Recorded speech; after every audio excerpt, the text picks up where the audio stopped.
Hello again. Firstly, can I say a massive, humongous thank you to everyone for the wonderful comments you left on our last episode where we were discussing absolute block, the aspects of signalling, pardon the pun, and how it operates. I can honestly say I'm absolutely overwhelmed with the response that we received, and I cannot thank you enough. We gained over 100 subscribers to the channel in just under 7 days. That's a 100% leap for us. Honestly, I can't believe it. I'm so pleased you enjoyed it and that it was beneficial, and also thanks for your wonderful comments. So what are we going to be discussing today? Well, we're still going to be covering signalling, especially the semaphore types, but I'm just going to tidy up a few points. Another pun. Oh God, I'm on it today, aren't I? Especially with regards to a question I was posed on the forum, which said, how do they place their signals? Where should they go? I can't show you where every signal goes because this layout simply isn't big enough, but I'll give you some fundamental ideas of where they should be and how they do operate. Now, it's not going to be technical. There are some people who are looking at the videos and seem to think that we are, well, that I am trying to, how shall we say it, run my own train driving course. I'm not. Yes, I might be an ex-train driver, but I'm not in any way going to take you through an MP12 course. Those former Roman who are watching this will know that MP12 was the name given to basic driver training, which was a 6-month course for us after we'd done our, shall we say, apprenticeship as second men for 5 years before we went up the training school. So I will not be going through the entire rule book. I will not be going to the ins and outs of working and when you have to go to the signal box to sign the train register and when you must have to sit in the train, because you're not going to go to the signal box. You're not going to sign the train register. It's on a need-to-know basis. That is something you don't need to know. The idea of this is to run your model railway, make it fun, make it right, and put everything in the right places where they should be. You will not get driver training instructions. You will not get the principles of route learning. You will not get faults and failures, and you will not get a 3-day rules exam. This is meant to be fun. Just trying to lighten up the hobby so we can get things looking right, operating right, and being right. So if you're expecting this to be an in-depth course, scroll on, watch the next video because you won't find it on here. Okay then, let's get started.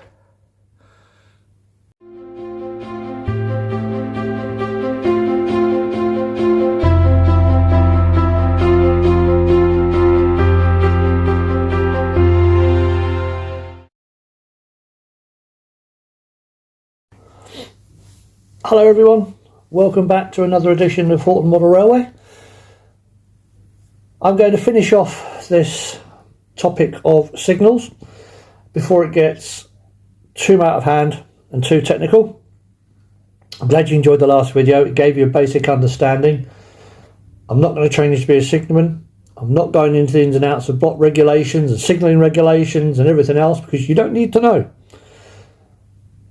Times have changed on the railway since I was a driver. The idea of giving you an insight was just to show you and explain how signalling systems operate, which I'm glad to say I succeeded in doing by all your comments. Thank you very much indeed. I have replied to those that I can, and I'm glad it was of some use to you. So then, to finish off, I remember saying I would discuss track circuit block.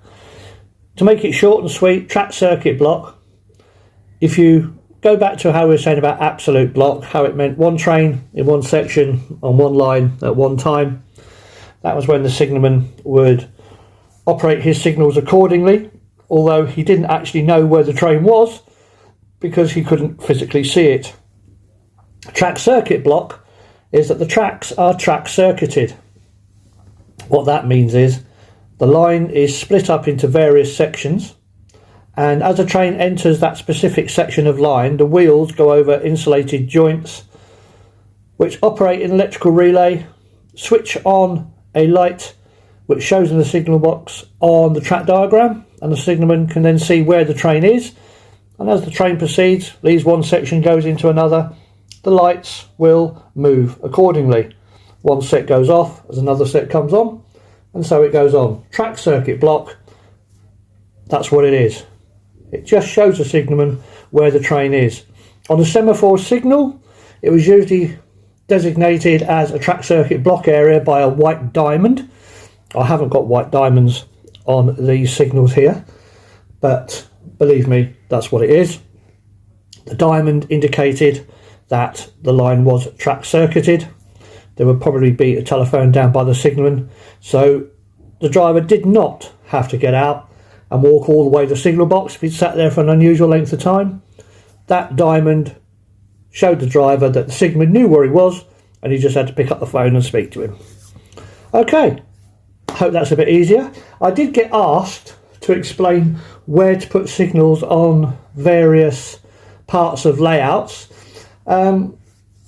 Not so easy as it sounds, because it all depends what your layout is like. There are signals put in certain areas for certain reasons, but I can't actually say rock solid 110% your signal should go here, here, here, here and here, because I don't know what your layout is like.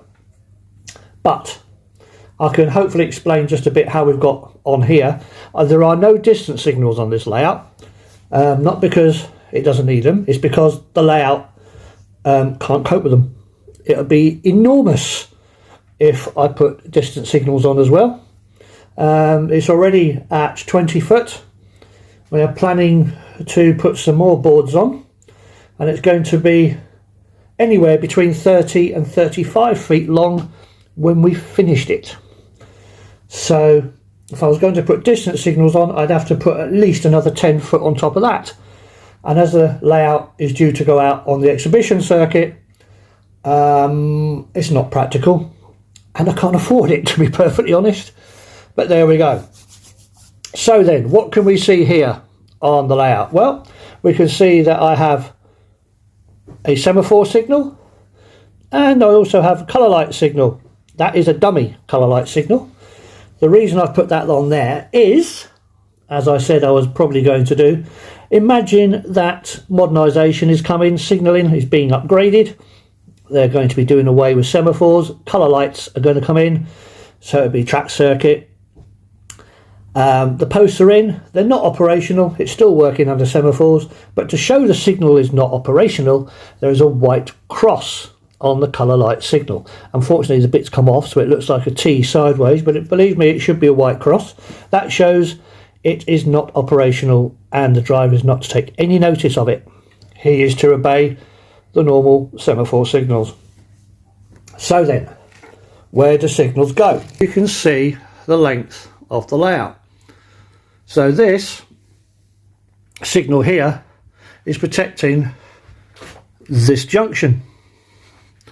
Some kids have been playing on here, so that set the tracks. So nothing can come past that signal whilst there are movements going on along here. So where's our next signal? Well, the next one will be at the end of the platform, which is exactly where it is. It is at the end of the platform, and you'll notice that there is a small dish signal. We used to refer to those as dummies. I know that according to the regions you work on, they're all called different things. On the Midland they're called dollies, also same on the Western, and on the Southern we call signals. On the Midland region, the semaphore signals straight up, or even a colour light signal, they're referred to as a peg. And they also refer to it the same as the Western. They call it a peg too. I don't understand why, but to me a signal is a signal, and a shunting signal is a white disc or a black disc with either a line going through it as a shunt signal. But we've also called them dummies, especially when they were colour light versions. So that is to protect the next line. You'll notice that the little signal which I have on there is vertical. That is to show that the driver can safely proceed past that signal just to the end of the buffer stops, because there are buffer stops on the other side, in order to do a shunt move. So your WAP signal will not clear. It is fixed at danger because there's no other signals past it. And this signal is just to tell the driver, proceed slowly, you are cleared to pass this signal at danger.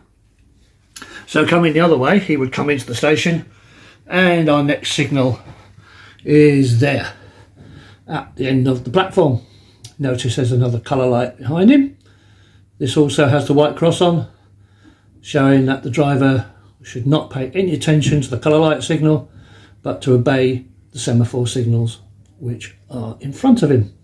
Now the next signal after this is going to be on the next board off up there, past the glue. And how far away is it going to be? Well, the trains we run on here are roughly 4 coaches long. So we're going to say at least 6 coaches, maybe 7 to the next signal. So that should give us plenty of clearance and we should be perfectly all right. Going back to the signals, somebody also asked on the video, how does a signalman know when to replace his signals to danger once the train has passed? If it's not track circuit block, it's experience. He could probably wait until the wait until the train passed him at the signal box, and then all signals in the rear he could put to danger. Now there is such a thing as an overlap on signals, especially on track circuit block. What is an overlap? An overlap is where a track circuit ends and a new one starts. It's normally about 20 yards past the signal. So if we go into the colour light, there would be a track circuit about there. There would be insulated rail joint. This would be one circuit and that would be another circuit. So when the train passes this signal here, there would be a block joint there, and it'd have a spider, and that would take current from one side to the other, but it would be separated. So this track would be illuminated when the train was on it. As soon as he went past onto this track, this section would illuminate as occupied, and through all electronics, which will go back to the signal, it would put the signal back to danger, protecting anything from the back. So I hope that's a bit of an explanation for you. Signalling overlap. It can be anything from 20 yards to a quarter of a mile. In fact, I've actually seen some right on the signal. I had a bad experience with one of those as an actual driver, which I won't go into, but it wasn't very nice, put it that way. Anyway, that's about it. As you can see, we've done quite a lot more on the layout. There's a lot more trees in. It's starting to come a lot better. We've got the foot crossing in. The railings are all in on the platforms. Renewed some of the platform areas which are rough. Static grass around the area. Cleared up and tidied up around here. The road is now complete. And the road markings going up, it's all done. That's the end of the line there, which are probably going to be extended about another foot, because class 50 and a class 66 won't fit on there. So there we go. That's how she's starting to look. Getting better and better as each week passes. And very pleased with it. Sorry it's only a short video, but I don't want to bore you to death. As I said, it was just to give you an idea and finish off the signalling. Hopefully that's explained things a bit better. I say I don't really want to go in depth into it. The railways have changed a lot since I was a driver. The signalling regulations have changed an awful lot. And I don't know those because I'm no longer on the railway. So I can only go with what I know. And what I know, I have told you. So I hope that works. As you can see, there's quite a signal section between this semaphore down the bottom and the next one on the platform, so you can be rest assured that if there's a train in the platform up there, the next train could stand at this signal here and wait there until it was clear for him to proceed into the station when it was cleared by the signalman. Right then, till we have another session, Hope you enjoyed this. Take care of yourselves. Don't forget to like and subscribe. Pass the word around. And our first exhibition, where we're going to be showing the layout, is going to be at Whitstable in Kent, down near Margate. And it's towards the end of October. If you want any more details as to exactly where and when, drop us a message in the comments box and I'll reply and let you know. Okay, take care. Have a good weekend, everybody. Look after yourselves. Bye.